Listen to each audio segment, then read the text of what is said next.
So, college football week 1 top performers, college football breakout star, division winners. Bingo. Let's go through. Oh, do we want to do talk about division winners when we get to it? Do we want to do the Thursday night game? We can mention at the end of that. Let's mention when we're talking about like our wild card. At the end of that, let's just mention who's your Super Bowl who's your prediction for the first game. So wait, are you doing wild cards too, or just? Yeah, let's do AFC division winners, NFC division winners, AFC wild card, NFC wild card. Okay. All right. So let's start with week 1 college football, and we'll go from there. Okay. All right. Ready? Yep. All right. Oh, switch back. Here we go. 1, 2, 3. Welcome back to our latest edition of the Roll Tide Draft Blog. After a long hiatus, I'm glad to welcome back Herbie May to the blog, adding another video that we haven't done in a while. Herbie, how you doing being back down there in Oxford, Mississippi? It's good to be back, my friend. Excited for another awesome football season coming up. A lot going on, a lot to talk about. Excited to be back with you.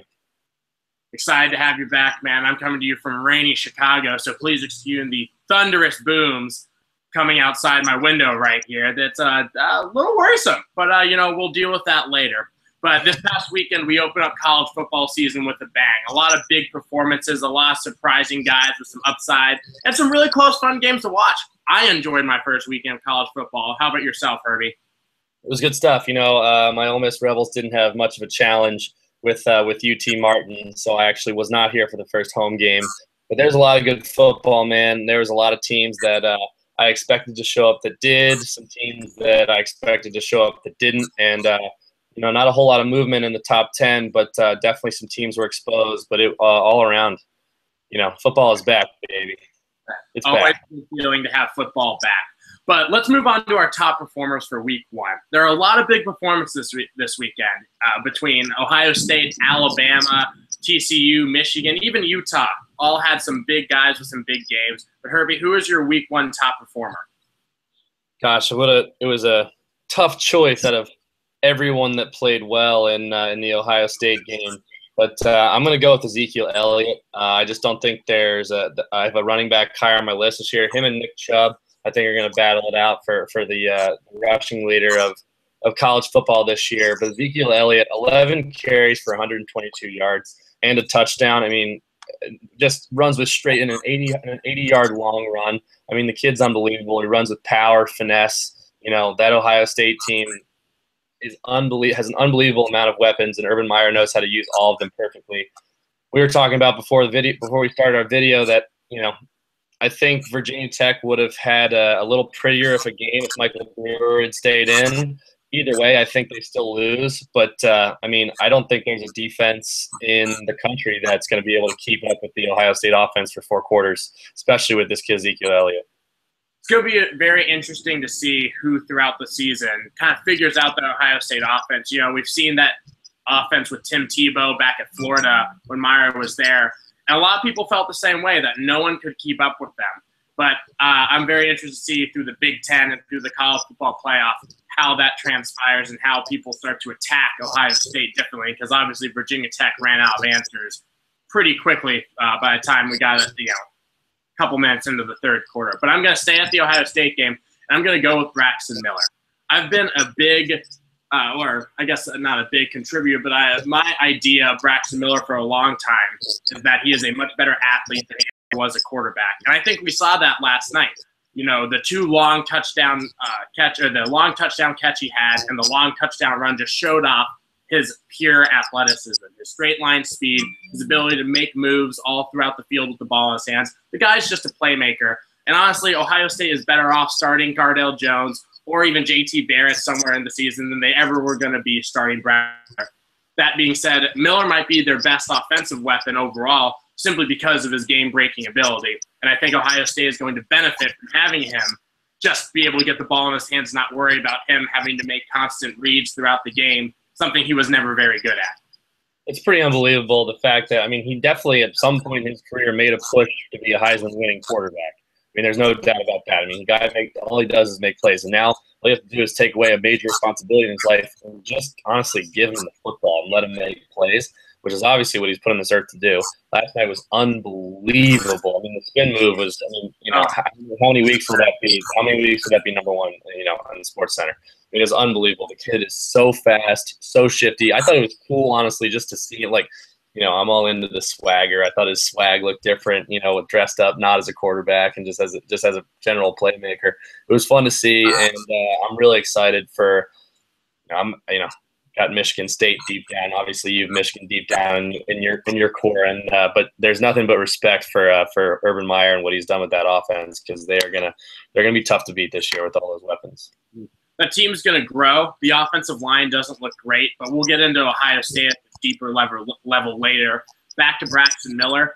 I think that once again, this is just his best position, just being a pure playmaker. Because all I have to do is go back and look at the game tape of his last game as a QB against Clemson. Clemson got up late.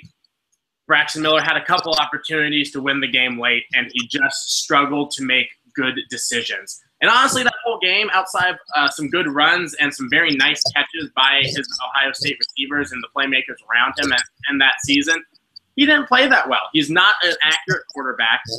He's just a phenomenal athlete who benefited from, at the time, Carlos Hyde being his running back. He also benefited from Braxton Miller being a phenomenal athlete. And this year, just as a playmaker, as a guy who just needs to get the ball in his hands to make plays, Braxton Miller will thrive. Speaking of thriving, Kirby, a lot of guys broke out this week. Guys who you and I might know, but not a lot of college football fans around the country really know about.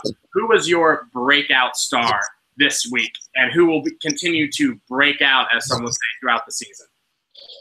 I think my breakout star is a little more unknown than you, but I'm going to go with Josh Rosen, the true freshman quarterback out of UCLA. Obviously, they're playing my sister's school, the University of Virginia. So not an incredibly tough matchup for UCLA, but nonetheless an ACC school. D1, ready to play some football, came out and got just stomped. And Josh Rosen had a big part to do with that. Went 28 for 35, 351 yards with 3 touchdowns. Now, as the true freshman at UCLA, I don't think a whole lot of kids have, the guts to go out and pull that. And after looking at his highlights and the way he played, just pure comfort, really smooth, didn't look like a freshman at all. Just responded to the crowd, responded to a Pac-10 setting, responded to playing one of the Big Five conference schools, and really just handled it like a true, looked like a senior to me. So I was really excited to see it. He's always a kid that I liked when I was watching him go through high school. Josh Rosen is definitely a guy that I expect to see a lot out of. Obviously, Virginia wasn't the biggest test for the first game of the season, but a test nonetheless. And he was flawless. Maybe a couple true freshman type passes, underthrown, overthrown, but really not that many at all. No big blemishes, no interceptions, which is huge. And it was just really good to see a guy come out and play that well. So I'm excited to see what Josh Rosen has in store for himself. I agree with Rosen. And one of the things that I told you before the video, and I was talking to some colleagues earlier this week, was that when I saw Josh Rosen play, you look at his highlights, and I watched some of the game myself this past Saturday. He reminded me in a different way, because he's obviously a very different player, but his poise and just his ability to take the stage without worrying about being at a whole new level of football reminded me of Marcus Mariota when he was a freshman. Now, Mariota got a year to redshirt before he had to start as a QB, and I think that helped him a lot throughout his freshman season, and obviously his career ended up being phenomenal. But Rosen's a true freshman, and I think that I just saw the poise, the ability to make the big play, the ability to step up in the pocket and make big throws whenever he had to. Against not a great team, but I think as we continue to see how this kid will evolve throughout the season, we will see some excellent play to continuing, just in general. I don't think that there's anything that's going to stop this kid from being great at UCLA for the next 3 to 4 years. My breakout star, and closer to home because it's easy, is Derrick Henry, the running back for Alabama, who I know, big shocker. I have been watching and keeping a track of, obviously, since he was in high school. He was the #1 rated athlete / running back in his recruiting class. He came to Alabama, didn't do much his freshman year until that Sugar Bowl loss to Oklahoma, where he had 6 touches or over 160 yards of offense. His sophomore year last season, T.J. Yeldon was only 1,100 or so yards away from becoming Alabama's all-time leading rusher. So obviously, people were expecting him to be the star, and for a lot of the season, he was. Derrick Henry, what a lot of people don't realize, and what a lot of the ESPN and major college football pundits won't tell you, was the team's leading rusher with 990 yards, just 10 under 1,000. And I think that throughout this season, people will see how big Derrick Henry, just what a big-time player he is going to be. And I think a lot of people will learn that Alabama is going to be fine, as a lot of people have worried about them so far this year.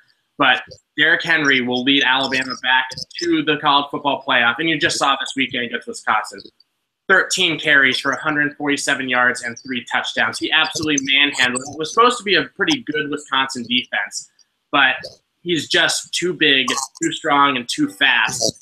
And I think that this opening weekend of college football, a lot of people learned that. I think that you're absolutely right. I think Derrick Henry is an absolute freak of both size and speed. You're right. It's been frustrating. I think he hasn't gotten the respect that he deserved in the first 2 seasons. Obviously, the first season didn't really show up, and last year, just everyone kind of wanted to see. You're right. See T.J. Yeldon kind of be, he was kind of the face. Huge season that overshadowed anyone else on the team. I think you're exactly right. And now, he's in the perfect spot to take the spotlight and to, I think Alabama's got some stuff to prove after last year. I think you're absolutely right, but I don't think there's a team more set up in the country to do it. I think I'm absolutely terrified as a Rebel fan to go into Tuscaloosa this year. I don't think I can't make my prediction just yet, but can't imagine a team with more of a chip on their shoulder with the Rebels coming into town. And I don't think Derrick Henry is going to slow up one bit in that game. So it was exciting to see. What a big game against a big test in the first game of the year. Wisconsin's just not a team I'm that high on anymore. I just think they're down. But anyway, still, nonetheless, the same as playing Virginia, same as playing Wisconsin, same as just playing any top.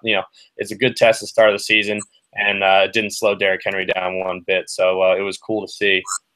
He's an incredible player. Just an incredible size of combination of size and ability, and it was good to see him succeed the other night. Well, the biggest difference with Henry is obviously the physical measurables are there. The 4.4, 4.5 speed, 6'3", 242 pounds, what is listed as. That doesn't happen.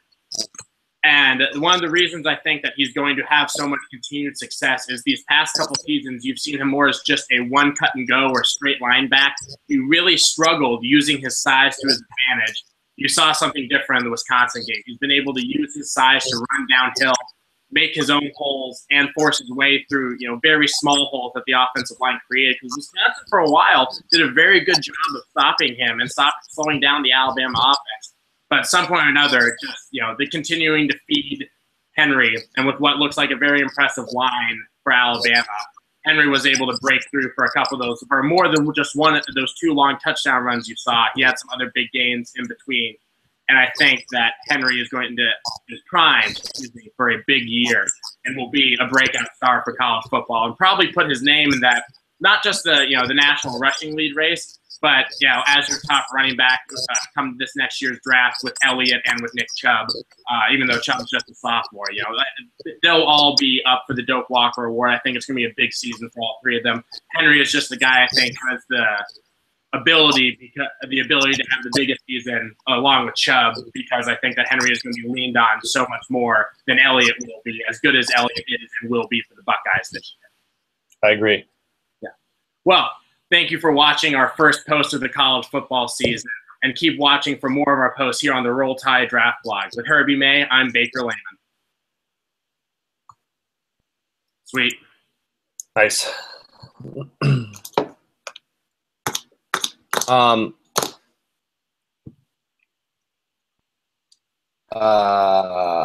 Okay, you want to do all this just in one? Let's kind of find a way to break up to like a little bit, to a degree, all of the No, no, no, I don't want to install updates. All of the like wide or the AFC and the NFC, and then we'll do the wild cards kind of by themselves.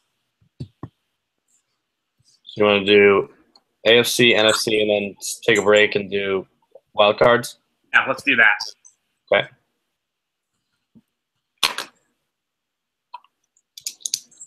Do you want to go down and do you want to go through each division together, or do you want to go through our picks and talk about them? Let's go through each division and just kind of like quick hit them. Okay. Just because it'll just kind of make it go a little faster. All right. How do you want to? I have it lined up. AFC North,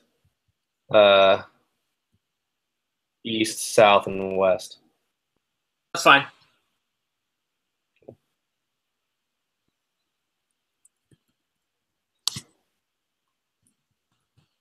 All right, so we're going to start in the North. Yeah.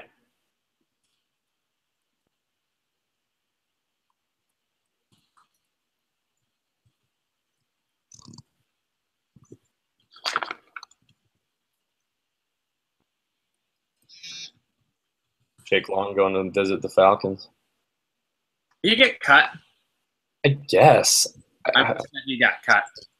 That's shocking. Sign that big deal. Oh well. Oh well. All right, so let's do AFC. All right, so we're going to start in the NFC. We can start NFC. NFC. So we're going to go do North, South, East, West. Hold on. I have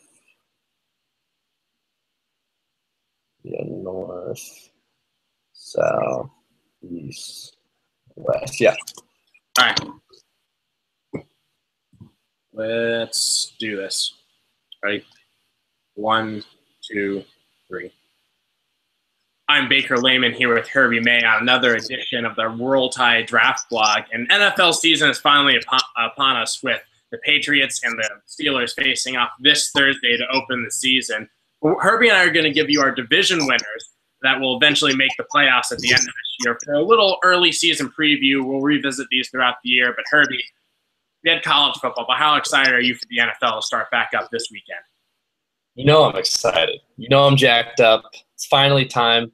As a Ravens fan, I'm incredibly jacked up. But what I'm really jacked up about is that I think there's a little bit in shift of power on the horizon in the NFL. I think there's some teams that are finally right there. They're going to start breaking in the playoffs and start doing a little bit of shifting. I think some teams are going to start running out of gas. I think the Patriots. I think the Broncos. I think maybe the Seahawks. Probably not. But, there are some teams that are running out of a little bit of gas, and leave some opportunity for teams like Miami, teams like Minnesota, teams like Philadelphia. I think it's time for a little bit of a shift in power in the NFL. So it's going to be an exciting year in 2015. Well, Herbie, let's just dive right into it, and let's start in the NFC. Who is going to be your NFC North division winner to represent the division in the playoffs? I have the Green Bay Packers. I think there's no doubt there. I think there is a shift of power coming in that division a little bit, but not quite yet. I think Aaron Rodgers is unstoppable, and that defense is becoming pretty darn good. And Eddie Lacy was a guy that I don't think anyone really expected to be the top of everyone's fantasy board. But he's a pretty big force to run behind, and he takes a lot of pressure off of Aaron Rodgers, who doesn't really need pressure taking off of him to begin with. Jordy Nelson thing is a huge bummer, but I think it leaves a big opportunity for Randall Cobb to step out and be the number one guy there.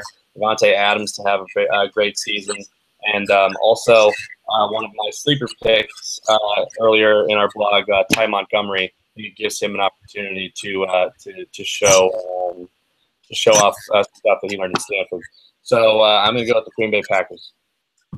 I agree with you. I think the Packers are going to win the division for all the reasons you just mentioned, most of them being Aaron Rodgers. It's not going to matter that Jordy Nelson isn't there. Devontae Adams is a similar receiver who will step in and be very, very effective just throughout the entire season. Randall Cobb's still there. They're going to find new ways to put up yardage and points, and the defense should be just fine. Not worried about the Packers over one player. They're a team that doesn't just need one player to win. Besides Aaron Rodgers, they kind of need him to win. But let's move on to the NFC South now, Herbie. Tough division last year because no team in it was good. Who do you have winning this division this year? Dude, this is I flew through all of these picks, and I really sat here for 5 minutes. Like, I don't know who to choose, but I'm going to go with Carolina. I think Carolina, their defense is one of the best in the NFC. They've got a little bit to work to do in that secondary. I think their defensive line and their linebacking core is one of the best. I just the wide receiving core makes it hard for me to pick them, considering that there's no wide receivers. I think I'm starting Devin Funchess this week in one of my fantasy teams. Because they just have no option, because I'm assuming that Cam's gonna have to throw the ball to somebody. So I'm gonna go with Carolina. It was tough not to pick the Saints. It was also kind of tough not to pick the Falcons. I honestly had no idea what to do, but I'm gonna stick with Carolina. I think Cam a little more protection. Michael Orr, I hope that goes well for him. I think he if there was a place to do it, Ron Rivera is a guy that could turn his career around, and I know Cam needs the protection. The running game also scares me down there. Tons of problems all throughout the division and in Carolina, but I'm gonna stick with the Panthers. I'm gonna go with the Saints simply because of the continuity of Drew Brees. I know Drew Brees can win a lot of football games by himself. Obviously, no Jimmy Graham, no Kane Stills. I think we're gonna see a whole lot of Mark Ingram this year. I think that Brandon Cooks is gonna break out as one of the players in the NFL after missing a lot of his rookie year, even though he was very good before his injury. But I just believe in Drew Brees and a rebound year for this defense that doesn't have the distraction of Junior Gillette anymore. I simply believe that the Saints can get it done because Drew Brees can will that team to win better than I think Cam Newton can will the Panthers to win with all of their injury woes and all the players they're missing. So expect the Saints to have a much better season, especially at home. They were very disappointed at home last year. Expect the Saints to have a very nice year at home. And honestly, after last year, 8-8 can make the playoffs in this team. So if that's all the Saints need to do to win to get into the playoffs, I believe they can. I like that. I do like that. I like that comment of C.J. Spiller down there as well. I think that's going to take some pressure off of Mark Ingram, and it's going to take some pressure off C.J. himself. So I like that pick. I think it'll help keep both those running backs healthy since they've struggled with their health in the past. But Herbie, now let's move on to the Eastern and Western divisions. Who do you have winning the NFC East this season and getting to the playoffs? I'm going to have the Philadelphia Eagles. I think they're finally going to pull it off. I think that defense is not quite there just yet, but I think that offense is, and they'll make up for where the defense isn't. I think that Sam Bradford is looking to be the right choice in what Chip Kelly's trying to do, which I didn't really see. So you just got to hope he stays healthy. I think that offense is loaded with weapons, and I was tough for me not to pick the Dallas Cowboys, but I just some part of me just doesn't trust Tony Romo. So I'm going to stick with Philly. For me, I actually went with the New York Giants. I think that the Cowboys will be very good. Cowboys will be very good, better on defense, but I just don't know about the offense right now. Even though that offensive line is going to make whatever running back starts excellent. I just don't trust their defense still quite yet, just because it was much better than expected last year, but flamed out. I just don't know about the Eagles. I just don't trust them to make that pick, even though I think they'll end up being fine. My gut tells me that the Eagles will be fine. I just don't trust them. I think the Giants will finally have kind of a comeback here. Even with the Pierre-Paul issue coming back here, hurting at the end of that firework incident, I think the Giants with Eli Manning, Odell Beckham Jr., a healthy Victor Cruz, and a surprisingly talented group of running backs behind a revamped offensive line where I think the Giants have drafted and gotten players that now fit better into the position that they are going to play, thanks to what the Giants have done in the draft the last couple of years. Will help them win the division. It surprised a lot of people because I think a lot of people have forgotten just how good this Giants team has been in the past. A lot of these same players who aren't all that much older And I just think that Eli Manning, with the big playability of those two receivers, and don't forget about Reuben Randall, who's a very unheralded player. He just simply hasn't gotten a lot of targets because his former LSU teammate overshadowed him so much last year as a rookie. And I think that Eli and Odell Beckham will make this team go, which will also open up lanes for Victor Cruz to make this team go. This offense is going to score some points. They're going to run the ball more effectively this season, and I think the Giants will be your NFC East champions and represent the division in the playoffs. But let's move on now to the NFC West, the last division. Herbie, are we picking the Seahawks? I think we're picking the Seahawks. I mean, there's no way around it. I think the Seahawks are going to be around to stay for a while now. They just keep drafting well too. I mean, this kid Tyler Lockett, what a freaking! I think he's going to be. He's like, look, I picture him as like the Victor Cruz. A little more known than Victor Cruz was, but what an unbelievable preseason. I mean, they're just looking for ways to get him onto the field. And the reality is that their offensive weaponry is all kind of loaded up. So I think you're going to have him returning kicks, and I just don't think that there's anything stopping the Seahawks, at least for the next 3 or 4 seasons. So I'm excited that I just think that's a cool team to kind of hold the torch of power right now. But, yeah, there's no way I'm not picking the Seahawks.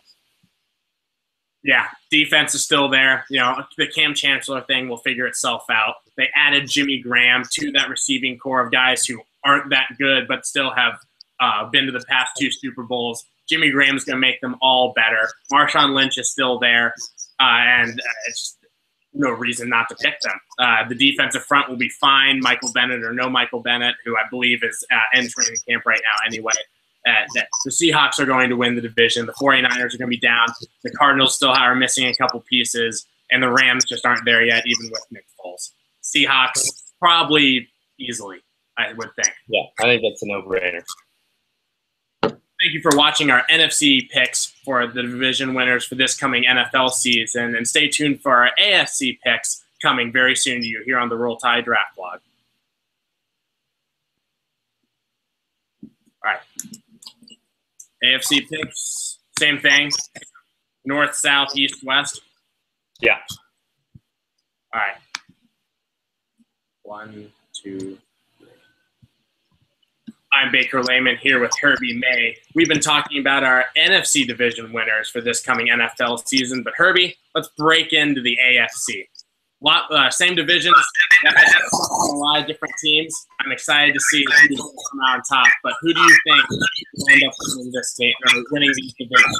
From the AFC North, who do you think will win the AFC?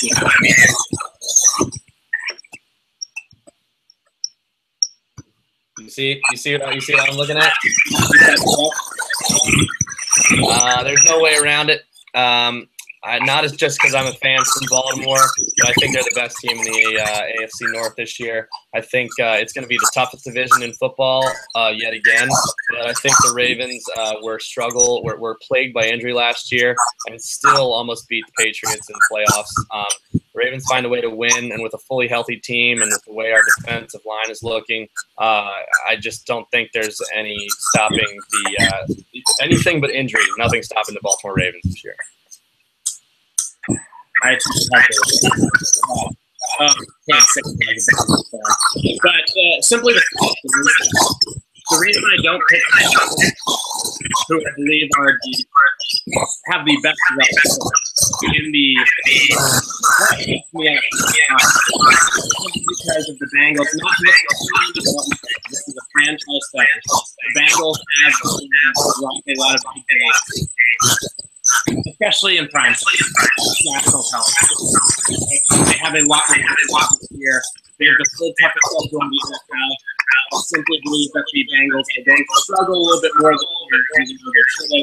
this year. I think the Bengals will win the division. The continuity of the Ravens makes me believe that they will win the division. You know, I think I've obviously got some respect for the Bengals. I think it was honestly tough not to pick them, but Andy Dalton is just always a guy that's going to scare me, and is not a guy that I can trust. To me, it's once again, I'm a big Andy supporter for whatever his reason is. I think he gets a worse draft than he deserves. I believe he will be fine. I believe the Bengals will be fine. But I just see them knocking too many big games this year to come out on the division, on top of the division. They're going to be very good. But enough of that sad story. Let's move on to the AFC South. Who do you think the AFC? At the Indianapolis Colts, I think they are set up for one of those years where they brought in some veteran talent, and Frank Gore and Andre Johnson are making the push for Super Bowl this year. I think those are two perfect guys to help out the run game and to help Andrew Luck out. And I think they've got some great young wide receivers out there. And I think that defense is getting a star back.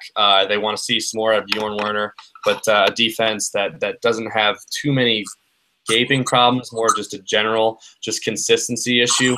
So I really like Indianapolis, and Andrew Luck has been first pick overall by me in both my fantasy draft leagues so far. So I think he is not only going to have the best season, but I think he can also be the offensive player of the year. I think the Houston Texans. Wow. I know. I simply believe that just 2 seasons after having a number 1 pick, with the addition of Jamal Clowney this season, the Texans defense can simply play better than the Colts. I don't believe in the Colts defense, nor their offensive line. Even though they're going to put up some crazy offensive numbers, I think that the Texans will find a way to just have enough good defense, and J.J. Watt will have a division championship. They might lose in the first division champions just because they don't have enough offense, but I think they have enough defense and just enough offense in the division, which will be between the Texans and the Colts, because the Jaguars and the Colts not even close to being. Defenses win Super Bowls. I don't think there's any doubt about that. And while Andrew Luck has gone first on my draft, the Texans defense has also been the first to go in all my drafts. So I think there's no doubt about that combo that everyone's just been waiting to see for a full season now. Jadeveon and JJ is going to be pretty momentous in not just this season, but in the game of football in general. You could be looking at $200 million players in the same defense. So I think you're right. Not a pick. I've known you for a long time now. Not a pick I expected out of you, but I respect it. I something between Poyer and Ryan Mallett. I think they can find a way to get it just enough. Especially if JJ wants something more touchdown passes, and I think DeAndre is a huge year. But let's move on to the AFC. Who is your division leader for the AFC East? You have to go farther than the I had to I was pretty boring in the AFC, but I'm going to stick with the Patriots. I think Tom Brady being back for the first 4 games changes it a little bit.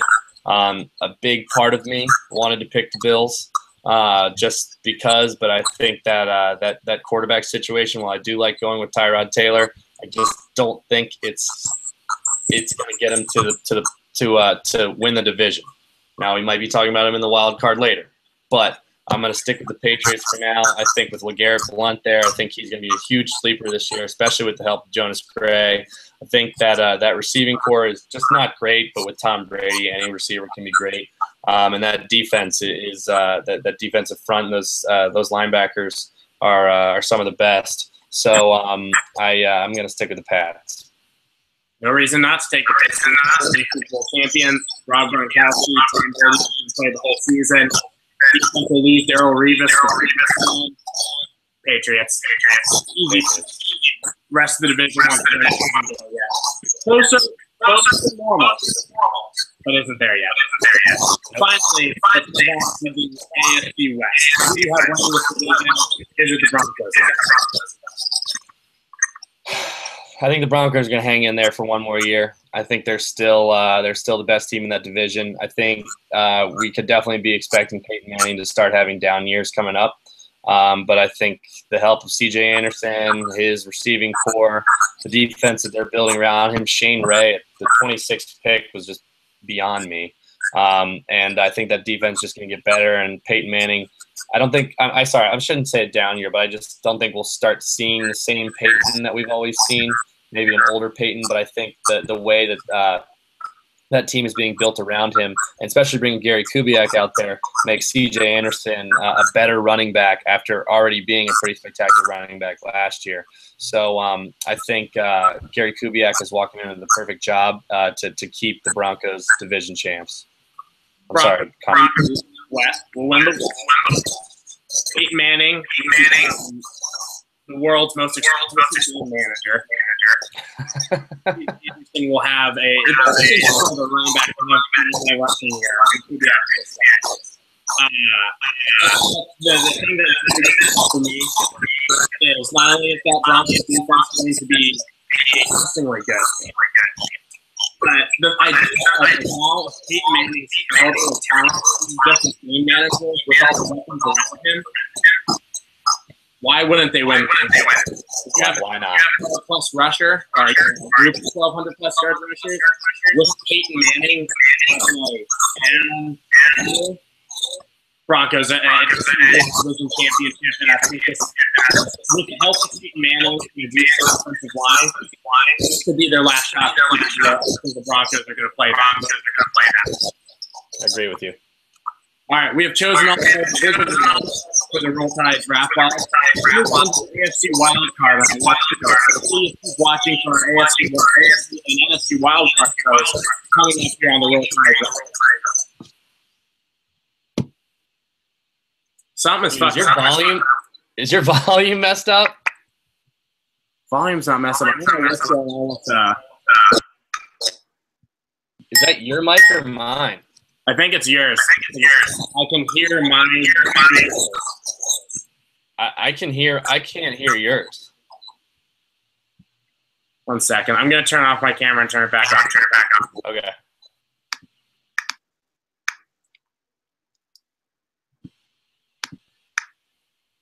All right. Ah, damn it. I can see it. You want to just close it and restart it? Yeah, let's do that.